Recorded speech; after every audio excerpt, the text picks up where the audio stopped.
A brother says, after having intimate relations with my wife, do we have to change our bed sheets each time and wash them? We do not use condoms, so fluid from me will get on the sheets, either semen or pre-seminal fluid, or the fluid will be from my spouse. I read on Islam Q&A that if madhi is on the sheets, it is junub.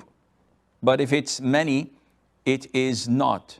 But doesn't madhi always come out before many? Please clarify. This issue is an issue of dispute since long time. But the vast majority of Muslim scholars, they look at the evidences. What is the evidence? First of all, is many, and many is semen or sperm. So is many or semen, is it pure or najis? What comes out of a person is either urine, and this is najis, or madhi, which is the prosthetic fluid, and this is also najis. Usually it comes when there is intimacy or flirting with the spouse. And there is wadi, and this is yellowish, a little bit thin, that comes usually after urinating, or when carrying something that is heavy, or when it is extremely cold.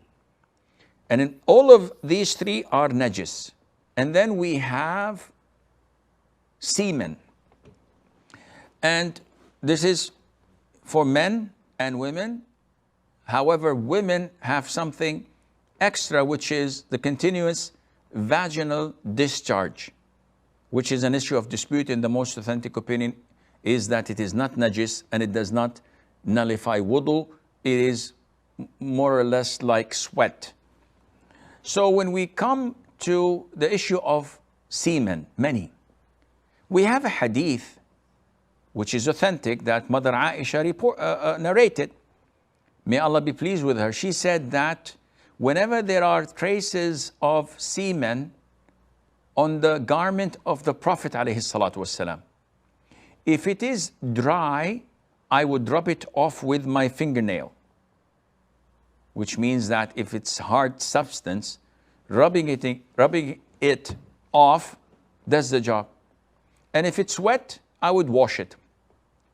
Now, scholars from this hadith, they learned that semen is pure, because whenever there is an impurity, rubbing it off does not make the surface or the garment or the cloth pure.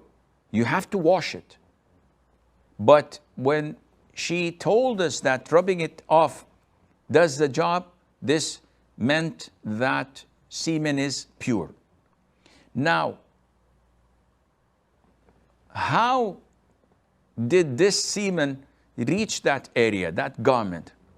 Was it mixed with pre-seminal fluid, madhi? Was it mixed with his spouse discharge?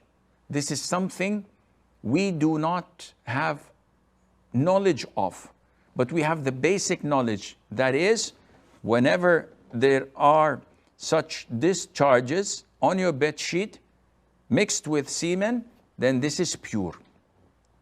Because we don't have details of what Mother Aisha did, may Allah be pleased with her, and the content of what she rubbed off. And hence we assume that it is sufficient to be removed, and if not removed, it is still pure, regardless of what was mixed with it. And this is the most authentic opinion. So whether you have it on your bed sheet, whether you have it on your clothes, it is pure. Is it disgusting or not? Definitely. But it doesn't affect the validity of your salat if you have it. Would it be recommended to wash it? Yes, sure.